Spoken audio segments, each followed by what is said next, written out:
Hello, how are you today? Well, today's class is revision of the topics we've dealt with in units 1 and 2. To do the revision, the language revision on pages 22 and 23 from the student's book, I would like you to revise the grammatical aspects that these units include. First, we've got a revision of present tenses, present simple to talk about routines or habits, with the typical expressions every day or adverbs of frequency, always, usually, sometimes, often, that you already know. Present continuous to talk about actions that are happening at the moment or around the present moment. You can talk about today, now, at the moment, or at present. They are actions in progress in the present with the verb to be, is, or, and the verb with ing. And then the present perfect, this tense that is used to talk about actions that started in the past and continue in the present, or to talk about experiences when we don't say exactly when we did them or when we had them. And we form this present perfect simple with have or has and the verb in the past participle form. And some of the expressions we've used with present perfect are just, already, for, since, yet, so far, right? How long? Then we also dealt with past simple to talk about finished or completed actions in the past, with some expressions, for example, yesterday, ago, when, last week, in 2010, talking about a previous definite moment in the past.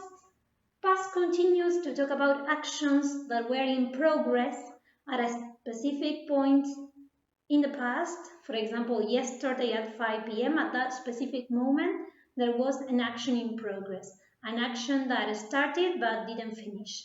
Yes? And we form the past continuous with the past form of the verb be, was aware, and the main verb with ing. Typical expressions that we use with past continuous are while or as. Remember that when we differentiate or use it with the past simple. And past perfect to talk about actions that happened before other actions in the past. And we form the past perfect with the particle had or hadn't in the negative form and the verb in the past participle, right? It is usually used with the past simple, and we have to differentiate which action happened first and which action happened then after that in the second place, right? Remember that this past perfect in Spanish is había, right? For example, when I got up this morning, it had already stopped raining, right? This is an example. Había dejado de llover antes de que yo me levantara. Two past actions. Well, we also dealt with question tags. Question tags are these short questions that we use at the end of the sentence in short conversations to check information. And we have to consider that if the sentence is positive, the question tag is negative. And if the sentence is negative, the question tag is positive. And we have to use the auxiliaries of the tense of the main sentence. For example, we have seen this movie, present perfect, haven't we? The auxiliary of the present perfect is have. In this case, since the sentence is positive, the question tag is negative, right? If the sentence is in the present, for example, she plays tennis, the auxiliary for present simple are don't or doesn't in the negative. She plays tennis, doesn't she? So you have to consider tenses and whether the sentence is positive or negative. Then we dealt with comparative sentences and intensifiers before we make the comparisons. We can use much, a lot, and far to make bigger comparisons or to quantify the comparisons in a big way, or a bit, right? When the difference is not so big, it's a small difference. We use these quantifiers before the comparison. The comparative sentences are formed in this way. If the adjective is short, we add er plus than. For example, she is a lot taller than me. If the adjective is long, we don't add er, we add more, right, at the beginning. So, she is far more intelligent than me. If it is an adverb ending in ly, we add more, right, and the quantifier at the beginning. She drives a bit more carefully than I do, right? So, the quantifiers, the comparative adjective or adverb in the correct form, whether it is short or a long adjective, and then than. And there is also another structure that we use when we want to strike a balance, and when we say when two things are similar. We use as adjective or adverb with nothing and as. For example, she is as intelligent as me, or she drives as carefully as I do, right? So in this case, with as the adjective and adverb or adverb doesn't change.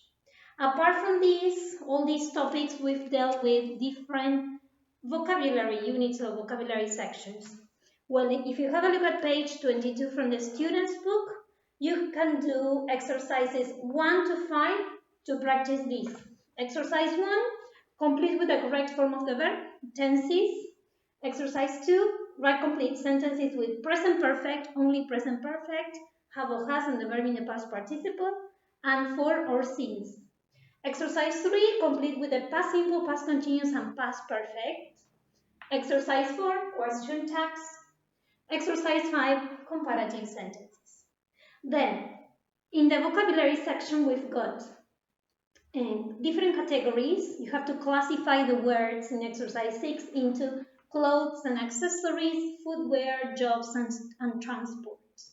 Then in exercise 7, we have to write an adjective to describe jobs. Remember that we talked about different jobs and how we can describe jobs. Well, here you have to write the correct adjective. You have the letters as a clue. In exercise number 8, you have to rewrite the sentences using a phrasal verb with up. Yes?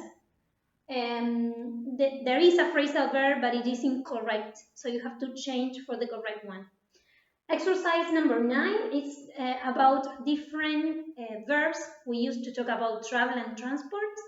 You have to choose the correct option. And exercise 10 and 11 have to do with the use of English section of the units. Here you've got short conversations. You have to answer or choose the correct answer, A or B. And in 11, you have a situation similar to the one we saw in the book. And you have to complete the conversation with the correct words you have there.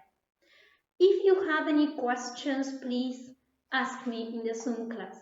I hope this is clear. If not, just tell me. Okay, see you next class. Thank you.